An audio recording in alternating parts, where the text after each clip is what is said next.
कई बार थोड़ी देर के लिए चले जाना, बहुत देर के लिए लौट आने की तैयारी के लिए बहुत ज़रूरी होता है। चले जाने से पैदा हुई एक खाली जगह में एक नई दुनिया बनकर लौट आने की गुंजाइश होती है।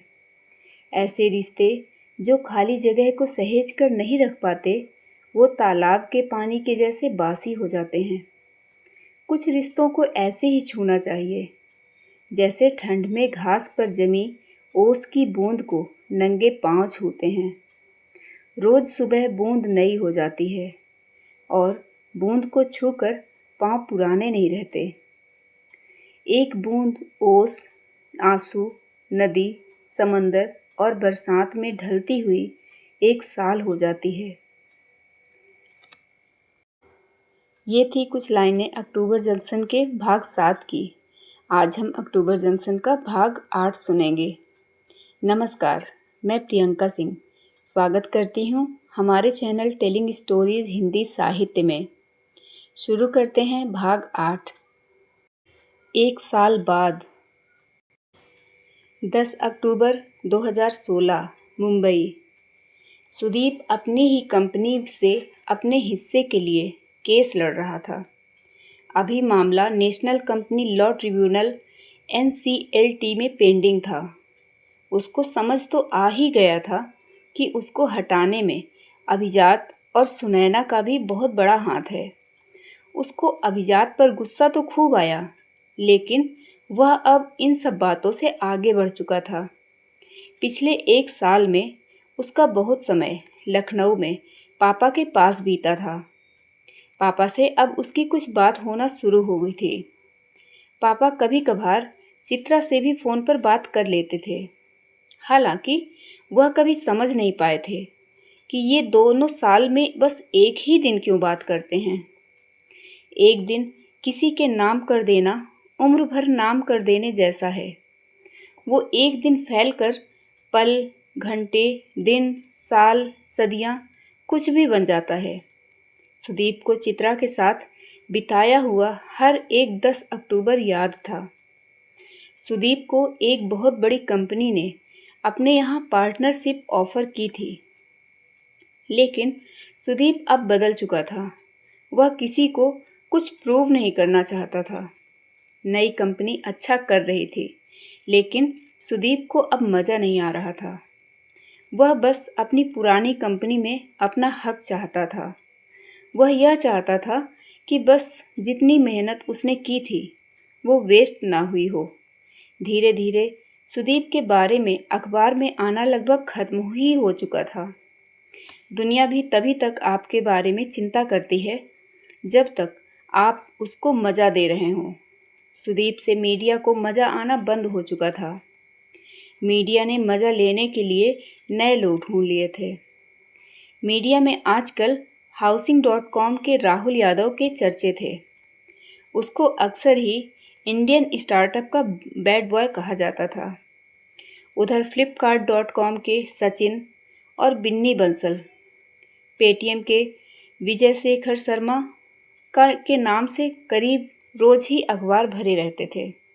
हिंदुस्तान के कॉलेज का हर लड़का अब इंजीनियर या MBA करके नौकरी करने के अलावा भी एक सपना देखता था कि वह अपनी कंपनी डाले और कहीं से करोड़ों रुपए की फंडिंग उठा ले। स्टार्टअप करना अब इस देश में नई नौकरी हो चुकी थी। सुदीप यादव का नाम बड़ा होने के रास्ते में जाने से ठीक पहले एक कदम से गुमनामी में चला गया था। इधर चित्रा की जिंदगी में लिखते लिखते ऐसा पहली बार हुआ था कि जिस लेखिका की किताब के लिए वह घोस्ट राइटिंग करती थी, उसने चित्रा के काम से खुश होकर उसने इंडियन बुक हाउस पब्लिशर के मालिक से चित्रा की किताब की बात कर ली थी। पब्लिशर को उसका काम पहले से ही पसंद आया था, बस रुचिका बीच में पड़कर उसको आगे नहीं निकलने दे रही थी। रुचिका का काम था कि वह पब्लिकेशन के लिए नए लेखक ढूंढे, लेकिन वह अपने लालच के चलते नए लेखकों को आगे आने ही नहीं देती थी। इंडियन बुक हाउस के मालिक को जब ये सब पता चला तो उन्होंने रुचिका को नौकरी से निकाल दिया। उसने चित्रा की कहानी लिखी कोई पुरानी किताब तो नहीं ली, पर उसको एक नई किताब लिखने के लिए कुछ एडवांस रॉयल्टी दी। चित्रा को इस बात से कोई दिक्कत नहीं थी। अब फाइनली ऐसा लग रहा था कि 2017 में उसकी अपनी किताब आ जाएगी। पिछले साल चित्रा के बिना बताए जाने की वजह से सुदीप थोड़ा सा परेशान हुआ था, लेकिन वह जिंदगी के जिस स्टेज में था वहाँ कुछ भी उसे एक हद से ज़्यादा परेशान नहीं कर पाता था। जिंदगी एक हद तक ही परेशान करती है, उसके बाद वो खुद ही हाथ थाम लेती है। जिंदगी ताश के पत्ते जैसे ही भरोसे का खेल है। जिनको होता है वो परेशान भले दिखें, अंदर से परेशान होते नहीं हैं। इसलिए खेल में पत्ते अच्छे हों या खराब, जीतने वाले आखिर ब्लाइंड में ही भी जीत जाते हैं। जिंदगी पर ब्लाइंड खेलने जितना भरोसा रखना ताश के पत्ते पर बाजी लगाने जितना आसान होता नहीं। इसलिए लोग हारने से बहुत पहले ही हार चुके होते हैं। तय यह हुआ था कि इस बार सुदीप चित्रा से हिमाचल प्रदेश के धर्मशाला में मिलेगा। चित्रा वहाँ पर ट्रिब्यूशन इंस्टीट्यूट ऑफ परफॉर्मिंग आर्ट्स में बच्चों के लिए एक वर्कशॉप लेने गई थी। वहाँ उसको 9 दिन रहकर बच्चों को कहानियाँ लिखना सिखाना था। चित्रा को इस काम के पैसे भी मिल रहे थे। जिस लेखक के लिए वह घोस्ट राइटिंग करती थी, असल में आना उसे था, लेकिन वह उस समय बाहर घूमने जा रही थी। चित्रा को अब बच्चे पसंद भी थे, इसलिए जब चित्रा से वर्कशॉप के लिए पूछा गया तो वह तुरंत मान गई। 9 अक्टूबर को उस वर्कशॉप का आखिरी दिन था, लेकिन मौसम बहुत खराब हो जाने की वजह से वर्कशॉप एक दिन के लिए एक्सटेंड कर दी गई थी। चित्रा बहुत दिनों से 10 अक्टूबर का इंतज़ार कर रही थी। सुदीप सुबह आने वाला था। बस दिक्कत यह थी कि चित्रा का दिन भर धर्मशाला में भटकने का प्लान था, लेकिन उसको उस दिन क्लास लेनी पड़ रही थी। सुदीप जब वहाँ पहुँचा तब यह पता चला कि उसको पूरा दिन बच्चों के साथ स्कूल में गुजारना है। सुदीप का चेहरा पिछले 1 साल में बहुत बदल चुका था। उसको चश्मा लग गया था, बाल हल्के सफ़ेद थे, बाल थोड़े से बिखरे हुए। वह भी बच्चों के साथ क्लास में पीछे जाकर बैठ गया। क्लास में करीब 20 बच्चे थे। बच्चों की उम्र 8 साल से 14 साल तक थी। चित्रा के क्लास लेने के तरीके से लग रहा था कि वह यही काम करने के लिए ही पैदा हुई है। चित्रा से सबकी बहुत अच्छी दोस्ती हो चुकी थी। चित्रा ने क्लास को आखिरी असाइनमेंट दिया कि सब लोग 2 घंटे बिना रुके एक कहानी लिखेंगे। यह असाइनमेंट देने के बाद चित्रा सुदीप के पास आई तो उसने भी कॉपी और पेन मांगा। बच्चों को लिखता देख वह भी अपने बचपन में पहुंच गया था। उसको अपने आसमान के पार की दुनिया की याद आने लगी थी। उसका भी कुछ लिखने का मन कर गया। हम सब के अंदर एक किताब होती है, वो बात जो चैन से सोने नहीं देती, वो बात जो जागने के बाद ऑफिस के रास्ते में बार बार याद आती है, वो बात जो कॉलेज में बोरिंग लेक्चर के बीच में याद आती है, वो बात जो समंदर के किनारे टहलते हुए सबसे पहले आकर पैर से टकराती है, वो बात जो किसी पहाड़ी रास्ते पर किसी छुट्टी के दिन बार बार पेड़ से झांकती है। वही बात ही तो आपकी कहानी है।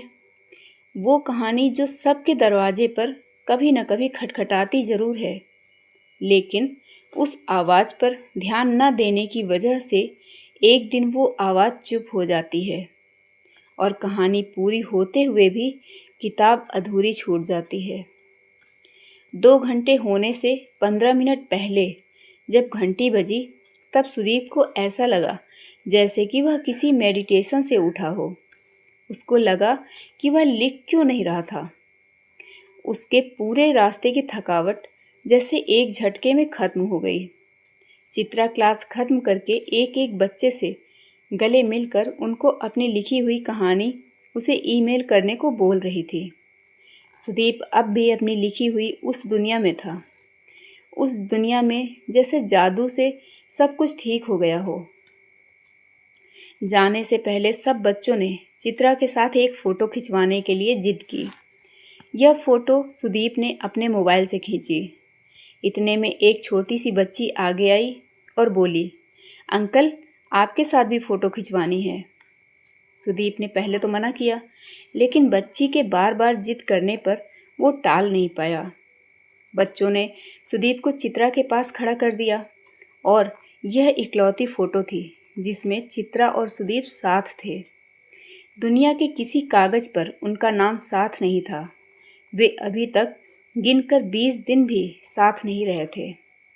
क्लास से निकलकर चित्रा सुदीप के पास आई। सुदीप अब भी अपनी कहानी में और पहाड़ों में खोया हुआ था। स्कूल से निकलकर उन्होंने धीमे धीमे चलना शुरू किया। तो क्या? सुदीप ने कहा। मेरे पास एक गुड न्यूज़ है। दोबारा शादी कर रही हो? नहीं।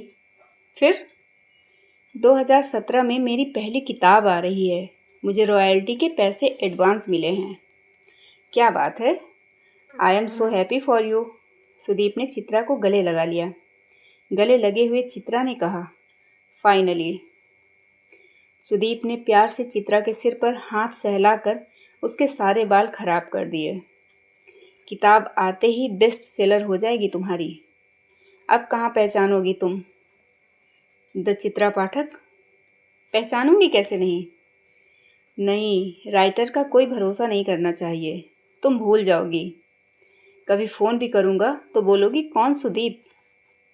चुप करो, मैं बहुत खुश हूँ। तुम सबसे पहले इंसान हो जिसको ये बात बता रही हूँ। एक खुशखबरी मेरे पास भी है वैसे। क्या? सुनैना से शादी कर रहे हो? नहीं, सुनैना और अभिजात शादी कर रहे हैं। लेकिन अभिजात तो तुम्हारा दोस्त था ना? चित्रा ने थोड़ा सा चौंकते हुए पूछा। हाँ, दोस्त था, दोस्त है, चलता है, लाइफ है। तुम जा रहे हो शादी में? नहीं, मुझे नहीं बुलाया है। खैर, तुम खुशखबरी देने वाले थे? हाँ, वो तो मैं भूल ही गया। खुशखबरी ये है कि जो रिटायरमेंट मैं 35 की उम्र में लेने वाला था, वो अब मैं 32 साल में ही ले रहा हूँ। नई कंपनी को बड़ा कर दिया है, लेकिन अब वही सब कुछ बार बार करने का मन नहीं करता है। ये कहते हुए सुदीप ने हाथ चित्रा के कंधे पर रख दिया। वे बात करते हुए थोड़ा सा बाहर निकल आए थे। आसपास का व्यू बहुत अच्छा था। सुदीप रुक कर पहाड़ों को, आसमान को अपनी आंखों में भरने लगा। यहाँ से थोड़ा आगे मैजिक व्यू कैफ़े है। बहुत अच्छी चाय मिलती है वहाँ। अच्छा, खैर, तुम सही में रिटायर हो रहे हो? हाँ, बस हो गया मेरा।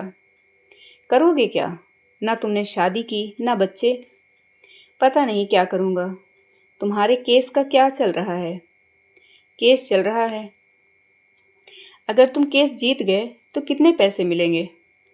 कंपनी की उस समय की वैल्यू पर है, लेकिन फिर भी गई से गई हालत में 240 करोड़ के ऊपर ही मिलने चाहिए। मैजिक व्यू कैफ़े आ चुका था। ओल्डेस्ट चाय shop since 1984 magic view cafe के नीचे लिखा था। यह बहुत ही छोटा सा कैफ़े था। ट्रैक पर आए हुए लोग वहाँ सुस्ता रहे थे। वहाँ पहुँचने वाले किसी भी लड़के या लड़की को कोई जल्दी नहीं थी। ना ही ऑर्डर देने वाले को जल्दी थी, ना ही ऑर्डर लेने वाले को। इस दुनिया की आधे से ज़्यादा परेशानियों की वजह एक ही है, जल्दबाजी। चित्रा और सुदीप को ना दोस्ती की जल्दी थी, ना ही प्यार की। यह कहानी अगर केवल दोस्ती की होती तो वे ऐसे बार बार मिलते ही नहीं। अगर यह कहानी प्यार की होती तो यह दुनिया की सबसे बोरिंग कहानी होती। मैं पूरी लाइफ में अगर सारी किताबें भी बेस्ट सेलर लिख दूं, तो भी मैं कभी 240 तो क्या 24 करोड़ भी ना बना पाऊंगी। चित्रा ने चाय का ऑर्डर देते हुए कहा। सुदीप का भी व्यू का मज़ा ले रहा था। अब भी व्यू का मज़ा ले रहा था। चित्रा, अगर मान लो तुम्हें एक भी पैसा ना मिले, तुम्हारी एक भी किताब ना बिके, तो क्या तुम लिखना छोड़ दोगी? नहीं, मैं फिर भी लिखूंगी। तो बस, फिर पैसे का मत सोचो। मैंने अपनी कंपनी इसलिए नहीं बनाई थी कि मैं करोड़पति हो जाऊंगा। चाय आ चुकी थी। चाय की भाप आसमान के बादल को पिघला रही थी। चित्रा खुश थी कि 10 अक्टूबर को वह सुदीप के साथ थी। खैर, ये बताओ, क्या करोगे इतने पैसों का? चित्रा ने चाय के गिलास को दोनों हाथों से पकड़कर घूंट लिया। तुम्हें चाहिए? तुम ले लेना। इतना तो है ही कि काम चल जाए। वैसे भी कौन सी मेरी शादी हुई है कि बीवी के सामने नखरे करूं और नखरे झेलूं। इसलिए तो रिटायर हो रहा हूं। सोच तो लो, रिटायरमेंट के बाद करोगे क्या? क्या पता, अपने बचपन की कहानियां पूरी करूं।